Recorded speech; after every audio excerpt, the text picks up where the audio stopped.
Story 1. This story is about 12 years old. I told it to one of my coworkers yesterday and he said I should share it to Reddit. Today he again nudged me, so here we are having drinks before the 4-day weekend and my writing is complete. So, first time here and hi y'all. In college, I met the woman who I thought was my one. We dated for about 2 years and had a big wedding after a 10-month engagement. Her family was pretty well-to-do in a small southern town. We were both continuing our educations and I was also working to support us. I was pursuing a master's in engineering while she was finishing her doctorate in anthropology.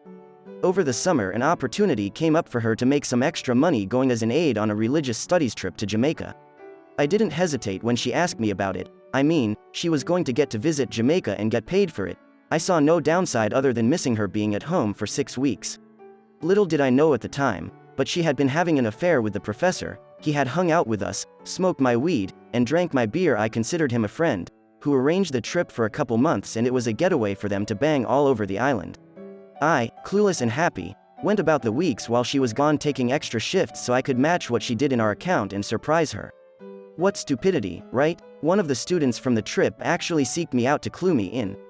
I didn't believe him until I started looking for evidence on my own. I broke down and checked her texts while she was sleeping and nothing was there. There were a few VMS, so I decided to listen, and there it was, a message from that giant MF saying how exciting it was that I almost caught them. I opened her laptop and hit the emails after that. It was piles and piles of shit, making fun of me for not knowing, having sex in our bed and laughing about it. There was so much, and I was so heartbroken. Still too hurt to take any action. I was lost. I had no idea what to do, so I sat on it for a couple weeks and acted as normally as I could. I noticed everything now. I felt so stupid for not seeing it before. So many signs. One stuck out in particular. I noticed that our stash of homemade weed lube, if you've never tried it, I highly recommend giving it a go, was going down even though we weren't having sex. It was obvious they were also using the fruits of my labor to get off more effectively. This really made me angry. Like unreasonably so, Hulk mad. It finally all hit me. I was a joke to them, and they were using the lube I made and having sex in my bed. I didn't hurt anymore, I just wanted to make them hurt. So, while she was studying at the library, I made a new batch of lube. I put enough weed in it for it to smell like normal, but I also added some poison ivy from our backyard to the mixture, and after refilling the spray bottle we used for application, I waited. A few days have gone by and I'm working extra so I can be out of the house more, and bam, bait taken. That night after she goes to sleep, my plan goes into action. I sneak her phone away and deleted my contact, while replacing his phone number in his contact as mine. I go to bed but can't sleep because it feels like I'm 5 and tomorrow is Christmas. Dawn arrives and she's in the shower. I got a text. I'm super itchy, are you okay? Now Lord, now is my time. Look, I thought it had cleared up, but I guess I had a flare-up. I'm sorry, but I've got herpes, and I guess you do now too. I heard her squeak in the shower. I'm covering my mouth near losing it. I went on to tell her that it was time to end things now. A new semester was about to start and I kind of have a little crush on another TA. I wanted her mad. This is a woman that never got told no growing up, and never had to deal with rejection. Let alone from a balding dude in his 50s with herpes. When she got out of the shower it was obvious, she had been crying, but I could see the anger in her eyes. I could see how uncomfortable she was, squirming at the table drinking coffee and mulling the situation over. Another little nudge is what she needed. The reply she got to her pages and pages of anger and sadness was, "Thanks for the good times, but can you keep this a secret between us? I don't want to ruin my chances with anyone else." She's flush with anger now, just seething. She gathered her keys and headed out the door without even saying goodbye. I knew where she was going. I booted up her laptop and set it to reformat, deleting her dissertation and any notes pertaining to it before following her to campus. I parked a few lots over and rushed over to his office, where I found her screaming at him for giving her herpes. There's lots of people there. Professors, aides, students, other faculty. I'm dying. He is beyond embarrassed and confused. She is ugly, crying in front of her peers. I'm in heaven. I didn't even care that people were going to think I had herpes too. The fallout was apocalyptic in their department. He lost his job due to code of conduct at the university. We got divorced the following year. State law was we had to be separated for 1 full year before being granted a divorce.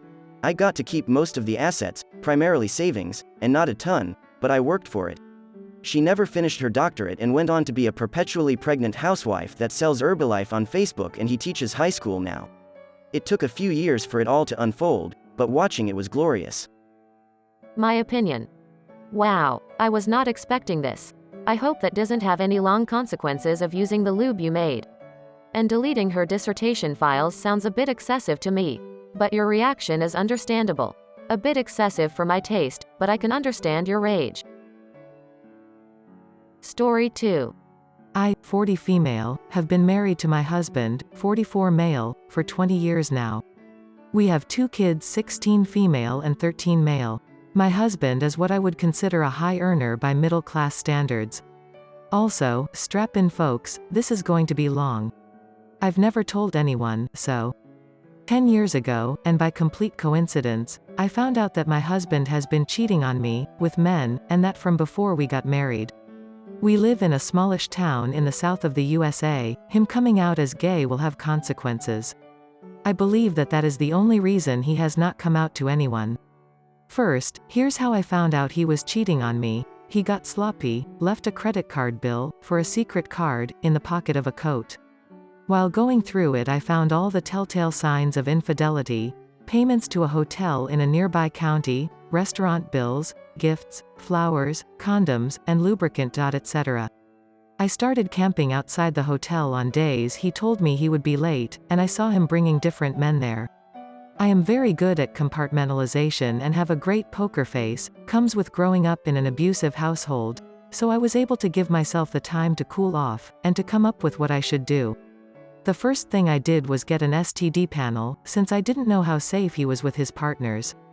It came out negative. Then I convinced him that we should use condoms, since I was having side effects from the pill. He was okay with it. I had a long thought, and I came up to the decision that I was not going to confront him, nor was I going to leave him. He was able to provide me a really good lifestyle, one that I would never be able to afford with my high school diploma: a cleaning lady, a nanny to help with the kids, regular spa days and a country club, a new car every other year, luxury family vacations every year. He was a good dad, a good partner, the cheating aside, and really good in bed. But I was not going to let him have a single guilt-free week in his life. That would be my revenge. I started small, planning great date nights for us, telling him that I felt our relationship had cooled, that I wanted the spark back.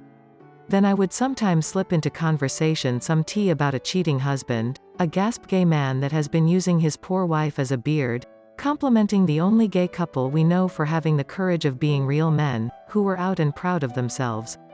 On the other hand, I would praise him as the perfect husband to anyone and everyone, especially if he was in earshot. The amount of guilt gifts I got was astounding. The man was even sending me flowers weekly. It continued the same way for years. I could literally see how much it was weighing on him.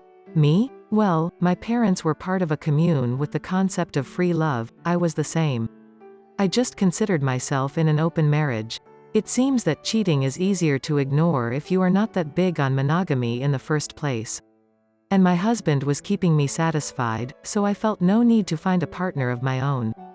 Then 4 years ago, I guess he met the love of his life. He started seeing just the one guy. I was seriously thinking of ending the whole thing, especially since I had started a business by then, and was able to bring in enough money to support myself and my kids, while maintaining my lifestyle. But then he went and introduced his side piece to us. He brought him into our house, introduced him to our kids, and that was enough for me to keep tormenting him. Apparently, he was a new friend he made while golfing. He started hinting at moving to another state, one where it would be easier for him to come out. I refused. I told him that my business was here, and I was not going to start over in another state. Also, the kids had their friends and extended family here, it would be unfair to uproot them. Then he started trying to start arguments. I guess he wanted us to fight, then for me to ask for a divorce. I just stopped all those arguments in their tracks. I would just agree with whatever he said. He was right, I was wrong. And to make it up to him, how about a nice dinner and some great sex? He hated that. I knew from spying on his phone that having sex with me felt like cheating on his BF. The audacity of this man. I also knew that his BF was pressuring him to leave me almost every day.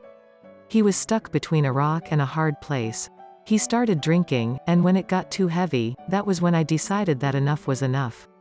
I wanted to ruin his life, not his health. Also, I grew up with an alcoholic father, and did not want that for my kids. So, I gathered all the evidence of his infidelity over the last 9 years, photos with different men, conversations, his Grindr profile, even though he no longer had one. Everything. Then I hired a divorce attorney and mailed the evidence to his employer. He has a morality clause in his contract, and adultery breaks it. All his relatives, including parents, as well as our church, I was never big on religion like him. It was like a bomb exploded. He was fired, the congregation turned on him, for cheating, not for being gay, let's keep that straight. I would never allow my kids to be part of a church that discriminated against their father, even if he was not out. His parents wouldn't take him in after I kicked him out, and he was shamed publicly. Got to love that small-town gossip mill. And the cherry on the top? His BF ran out of the town, and he couldn't follow him because he wanted to fight for custody of our kids. Now almost a year later, I am a free woman. I got to keep the house, my car, and my business. He got 75% of the retirement and investments accounts, but he won't be paying alimony. I got full custody, he got visitations. I also got child support. He had to move 6 hours away to find a new job, couldn't put the last job he worked at his whole life as a reference. His relationship with his family is rocky, his reputation in town is ruined, so he can't move back anytime soon. The love of his life left him for good, and my kids only tolerate him because I did my best to shield them, and to tell them that he is still a good father to them. I also made sure to treat him politely, never talked bad about him, and had a lengthy talk about how their father being gay is okay, it's who he is and that it was not his fault. That the only wrong thing he did was hide it from me. So, I guess the results of his cheating was years of guilt followed by a ruined life. Edit. Let's make something clear. I am not a good person in this story. We were both bad. I am not here trying to get pats on the back, or to be told that I did well. I know that what I did was messed up. I am here because I wanted to tell someone, and I can't do that IRL. My opinion. Yes, none of you is good in this story. I'm glad you are not making yourself saint and understanding everything. He was wrong not to tell you about his preferences in the first place. Glad you shielded your kids. You're smart for yourself and your kids. I hope you and your kids will be fine and you will be able to keep their life on the level they're used to. Thank you for watching this video. Don't forget to subscribe on my channel.